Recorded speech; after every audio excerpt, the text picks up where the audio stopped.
let's be real, we've all been thinking it.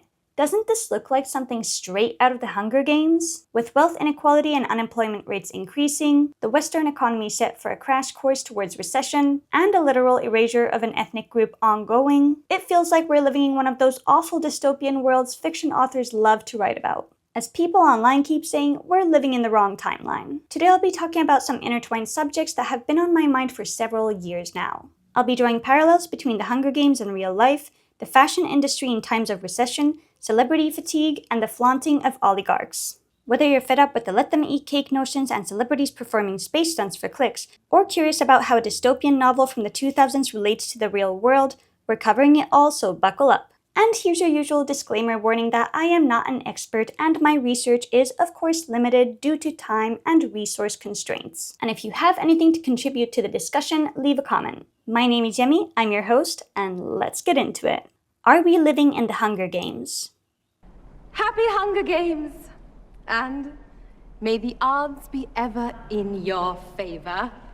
Let's face it, some if not most countries in the world are ruled or controlled by the ultra-wealthy in one format or another. Whether it's through politics or monarchy, most of these wealthy leaders seem to be paving a rather poorly constructed path for their citizens. And as they say, money makes the world go around. In the latest episode of Real World Hunger Games, we've been presented with the yearly Met Gala event. This year's theme is called Superfine, Tailoring Black Style, which focuses mainly on Black dandyism from the last 3 centuries. With approximately 450 attendees paying $65,000 per ticket, the Met Gala remains a glorious and fancy event for only the elites to participate in, and the rest of society watches the red carpet outfits online.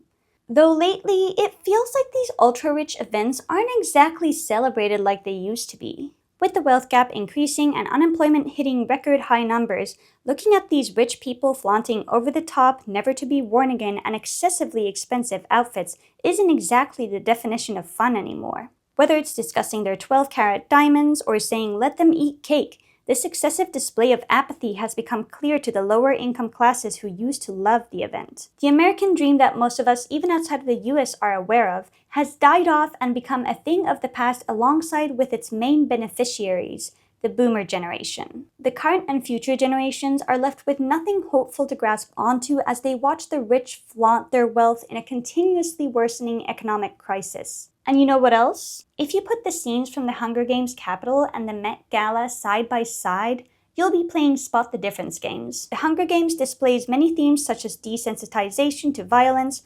authoritarian government, mass poverty used as entertainment for the ultra-wealthy, identity manipulation for spectacle, the after effects of PTSD and other forms of trauma, and the exploration of the good and evil in humanity. Now let's look at some of the parallels in the books and in real life. Of course, we must start with one of the central topics in the books and movies, which is the capital. The capital of Panem is a technologically advanced metropolis that also serves as the home of the nation's elites. The name also ties itself to the ruling regime of Panem, which is under dictatorship for most of the story. The city rules 12 districts and pits people from different districts against each other in a game called the Hunger Games. The tributes that are forced to fight one another to the death serve as reality TV entertainment to the ultra-wealthy citizens of the capital. Now, while we may not be seeing a literal Hunger Games happening in the real world, we can point to a few common themes. Firstly, the inhabitants of the capital are comparable to modern-day wealthy celebrities, politicians, and world leaders. The world hasn't always been a playground of billionaires, but a lot has changed in the last couple centuries. Like with the capital, the wealthy and conservative people in power see the suffering of ethnic minorities and lower-income classes as humorous and even entertaining. From signing their names on bombs to advocating for mass ethnic cleansing or continued destruction of our precious Mother Earth for financial gain, it isn't hard to notice the complete lack of humanity in these wealthy creatures we still somehow consider human. Even modern cereal ads display the complete tone-deaf approach to poverty and the ongoing economic crisis. That, if nothing else, should be a warning sign. In their essay, Billionaire Politicians, A Global Perspective, Daniel Krcmaric et al. Research why and how billionaires tend to gravitate towards positions of political power and why there has been an increase in the amount of billionaires as seen in the infamous Forbes Real-Time Billionaires list. The Forbes list has changed over time. Most notably, it has grown from only 140 billionaires in 1987, the list's first year, to over 2,000 billionaires today. Krcmaric et al. Continue to reveal how other researchers found that roughly 2,000 billionaires control more wealth than 60% of the planet. The essay continues its research with interesting findings. Billionaires often focus their ambitions on influential national-level positions in government, and when they compete for elected political positions, they are very likely to win. Krcmaric et al. Noticed that in 158 out of 198 elections, which is 80%, the billionaire candidate prevailed. And who are in the positions of power in the US government right now? That's right, the billionaires. So why should we give a crap if the people leading countries are rich or poor? Well, Krcmaric et al.'s essay studied this as well. On the one hand, there are good reasons to view billionaire politicians as a cause for concern. In the context of American politics, for instance, prior work has highlighted how a privileged economic elite captured the policy-making process and distorted representation in their favor. Moreover, a mounting pile of evidence illustrates that the rich are different from you and me, as novelist F. Scott Fitzgerald famously observed during a prior Gilded Age in US history. If it is the case that wealth defense helps explain the higher rate of billionaire political participation in autocracies, then billionaire politicians might play a role in perpetuating, if not exasperating, the high levels of inequality that exist in many autocracies around the world. So what does this mean? You know that wealth inequality, mass unemployment, and poverty I was talking about? As most of you know, it's very intentional. If the wealthy can privatize our basic needs, such as healthcare, and force us to resort to buying our daily needs, such as food and water, then they can control whether we live or die tomorrow. They don't need to put us into a death arena to fight for our lives when we're already doing it just by trying to survive in a system rigged against us. And we can see this happening in the Hunger Games too. The capital not only restricts the needs of the 12 districts, but also exploits them for different goods and services. Additionally, similarly to how poor neighborhoods in the US get gentrified and force out its lower-income residents into other neighborhoods, the 12 districts are forced to live in their own restricted areas.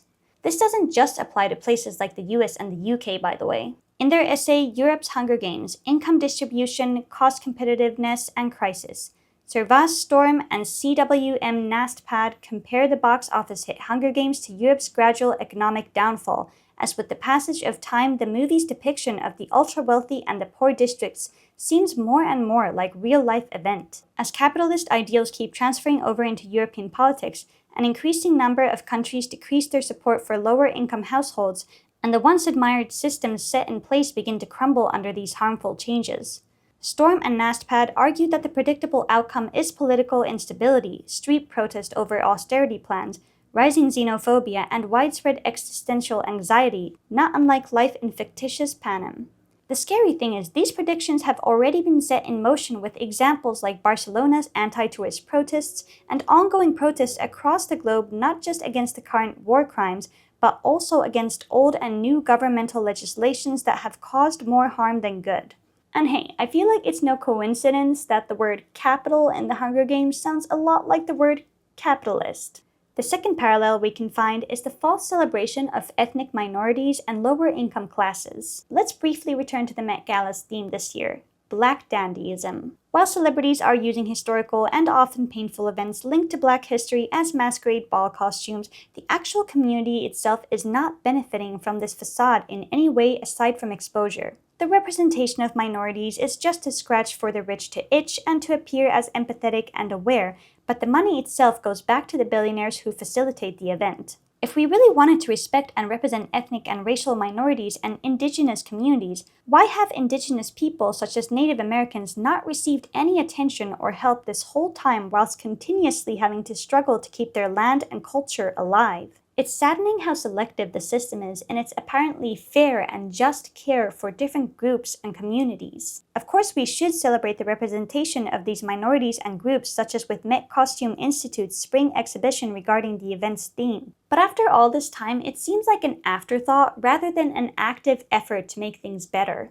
Similarly, in the Hunger Games, the young tributes from the 12 districts are paraded around in fancy costumes and interviewed, creating a reality TV effect out of the terrifying situation they've been put into. The TV host creates romance gossip and attempts to control as much of potential narratives between the contestants as possible. In fact, Katniss's survival is mostly dependent on an empathetic sponsor caring about her initially non-existent love life in the first game.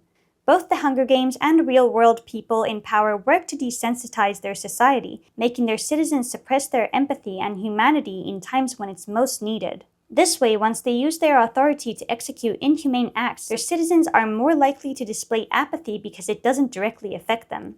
In fact, it's only recently that we've seen conservative voters in the US regret their vote due to becoming a part of the group affected by the new cruel regimes and legislations.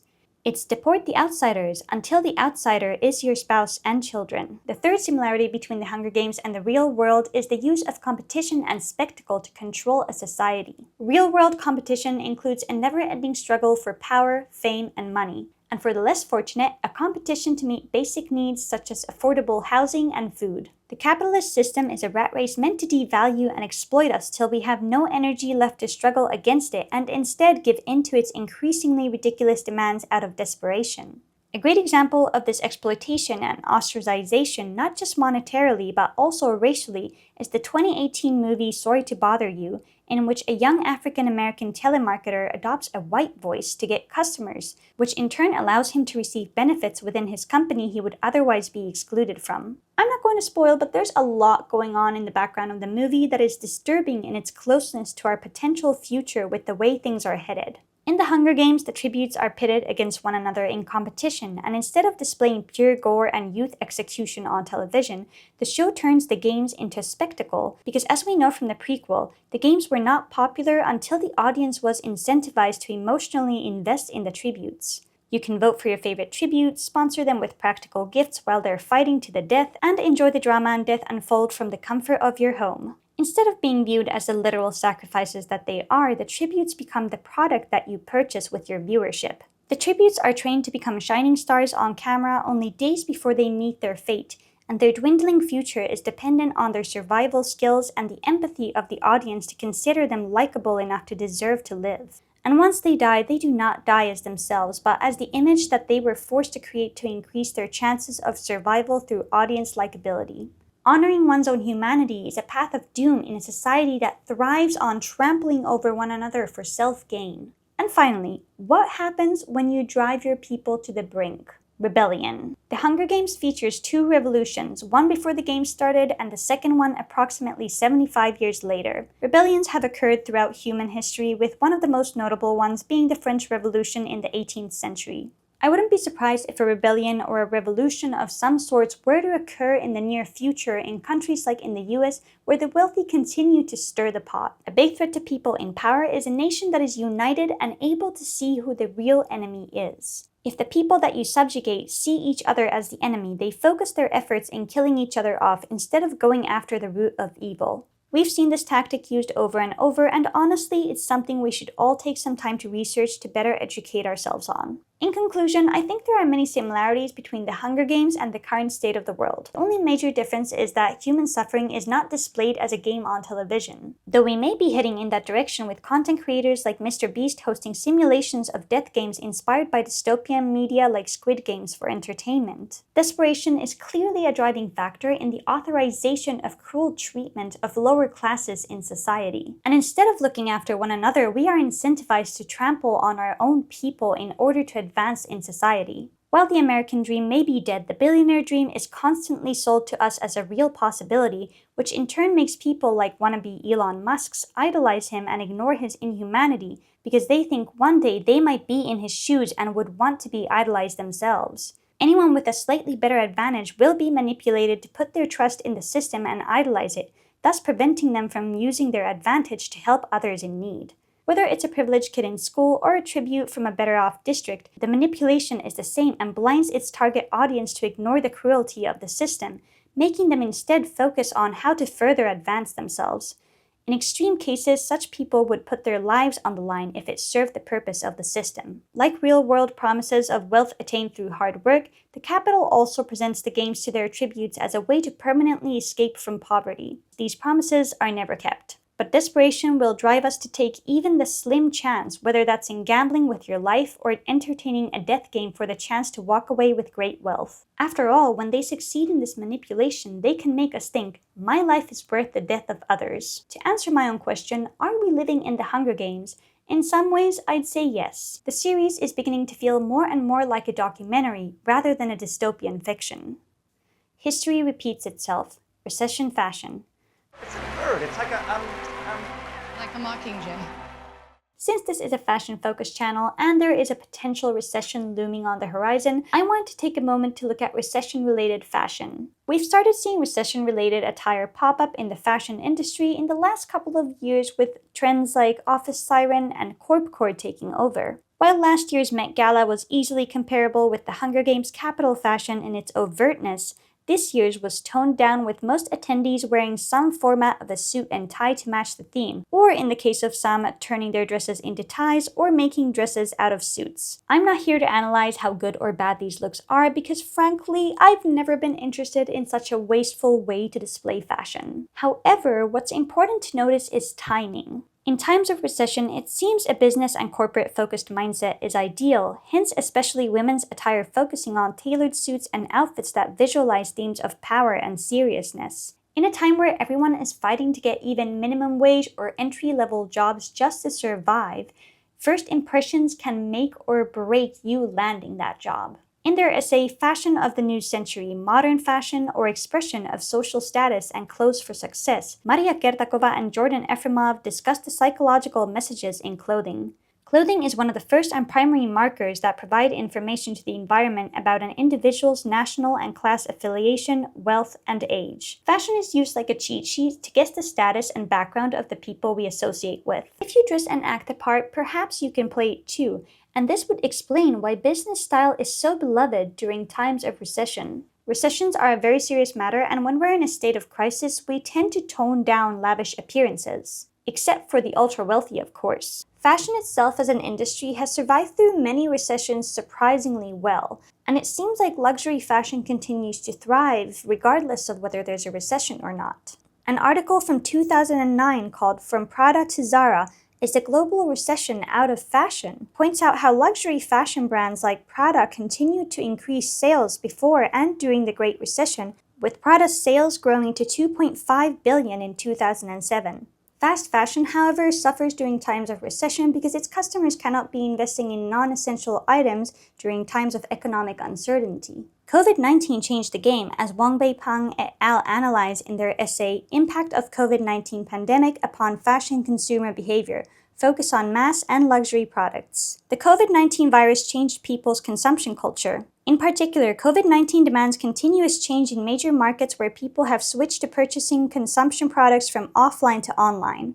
Pang et al. Conducted research that revealed that a lot of offline retailers faced difficulties, whereas online markets continued to grow throughout the pandemic. Specific department stores carrying luxury brands also continued to experience growth. This is most likely due to customer loyalty, which in the case of wealthy customers wasn't affected by the pandemic. COVID-19 also brought about old and new aesthetic fashion trends. These trends became more widely accepted, and if you want to hear more about this, I do have an entire video about it called The Rise of the Nerdy, Weeb, and Alt Fashion Aesthetics, so make sure to check that out if you're interested in the rise of certain trends that were very unpopular until recent years. In addition to clean and polished business attire coming back, the color black is also a popular and well-loved repeat choice for recessions. In their essay, The Relationship Between Color Black and Economic Trends in Women's Fashion, Youngrim Koh explores the meanings behind the color black and why it is a recession favorite. The reason why black products are highlighted in the recession is because black is the symbol of will, charisma, and temperance, and is the basic color that occupies the largest proportion in fashion collections. During economic recession, there is more attention on business look, and black is an element of the androgynous look for the contemporary armor and of power dressing to complete the business look, as a color for the spirit and inner strength. Black is the color that is most preferred in the fashion field. At the time of recession, when everything is uncertain from the standpoint of fashion merchandisers, black with its multifaceted attributes cannot be denied to be the best choice to appeal to consumers. Koh concluded that we can link the popularity of the color black directly to recession predictions. Koh conducted a t-test research that revealed that there was a significant difference in the use of black during the spring and summer and the fall and winter seasons when businessmen were negative about the future economy. When the economical predictions are bad, the usage of color black is high and the fashion industry increases the production of black-colored clothing and accessories. Many research and rumor about the potential recession fashion trends like miniskirts and blazers, but there isn't enough data to clearly pinpoint several of them to actually have a link to recessions, and so I will leave you to debate what the recession trends are. The rise and success of shows like Severance have me placing my bets on business fashion because these unemployment rates will make any of us feel like we need to dress up to get the job. Also, I want to talk about this more in another video, but I find it interesting that we have alternate versions of a Hunger Game-esque story in modern cinema. From Mickey 17 to Severance, we've had a lot of new movies and TV shows depict concepts of apathy and compassion, the danger of letting corporations rule over their employees' privacy, and in Mickey 17's and Severance's case, the advancement of technology that brings about humanity's downfall due to choices made based on financial gain rather than on the betterment of humankind. The new big evil in town is corporate greed and corrupt governments manipulating and exploiting the bodies and brains of blissfully unaware members of society, showcasing a different kind of Hunger Games. The fight for one's freedom under the complete surveillance of an employer or dictator. But hey, what do I know? That's just some food for thought. Celebrity fatigue, the tone-deaf society, and the public display of the oligarch. Yeah, I just keep wishing I could think of a way to show them that they don't own me. Katy Perry took a $28 million costing trip to space for 11 minutes to experience love. Coachella is turning into a capitalist endgames with every single experience costing you an ad or an app download. And the current US president is manipulating the stock markets to make his mega-rich friends even richer, because they really needed that money, you know. The rich have turned the earth into their playground, putting the rest of us humans and dear Mother Nature into grave danger while doing so. The greed, tone deafness, and sellout behavior of these influencers, celebrities, and oligarchs has grown tiring for many. So let's look at why wealthy people would choose to act this way despite knowing it has bad consequences on their image. Firstly, fame is a huge revenue of influence and power, which is why many who seek wealth also tend to seek fame through the means of reaching celebrity status. For a person to gain fame, they must usually follow the path of gaining a cult following. It is usually only through this cult following that they can attain some kind of celebrity status or otherwise notable or important role in society, allowing them access to the club of the elites. Another popular path to attain fame is through owning an exorbitant amount of money, which is often garnered through generational wealth, owning land, stocks, or a company, etc. Once a person reaches a certain level of fame, they can entice their fans to try to be like them or idolize them. And of course, fashion is one of the ways to do so. However, with privacy becoming an issue for both the commoner and the aristocrat, it has become increasingly difficult for famous people to hide socially unacceptable behavior, mannerisms, and speech that they can get away with amongst themselves. Year by year, more rising stars or veteran actors get exposed for poor conduct and are left at the mercy of their fans to either receive support or get cancelled. Cancel culture is, by and large, one of the biggest and most effective threats for the rich and famous, not just because it effectively blocks its target from receiving attention, but also because it unites the masses due to overwhelming agreement on the situation. And as President Snow says, hope. It is the only thing stronger than fear. A little hope is effective. A lot of hope is dangerous. Usually in a capitalist society, people belonging to lower classes aspire to occupy a higher position in society. However, I do wonder if this still rings true today. Do we really want to be the next Elon Musk, Kim Kardashian, or Chappell Rowan? From what I've gathered through my years of discussion with many types of people, most of us don't seem to want fame or extreme wealth, nor really idolize our favorite artists and actors anymore. Most of us would be happy living off enough money to not have to worry about every cent we spend and being able to live comfortably without constant financial worry. Maybe own some land, have a farm, get some chicken, that kind of stuff. And why is it that highly intellectual individuals usually don't gravitate towards positions of power or wish for fame? It feels as if they're avoiding such roles because they know who they would have to surround themselves with. Though I didn't really research this topic for this video, I have a nudging feeling that the government intentionally dumbing down their citizens is a tactic used to control and brainwash the masses. If you have not been taught media literacy and critical thinking in school, you're more susceptible to brainwashing. I do, however, think that even some of the less educated members of society are beginning to find it hard to justify the actions of their beloved idols and politicians when they're finally seeing how negatively it impacts their own lives. From the looks of it, the glamour of the real-life capital society only looks good to us when it's not at the expense of our own lives. We suffer for the wealthy to become even wealthier. And at this point, who wants to idolize people who are not only tone deaf,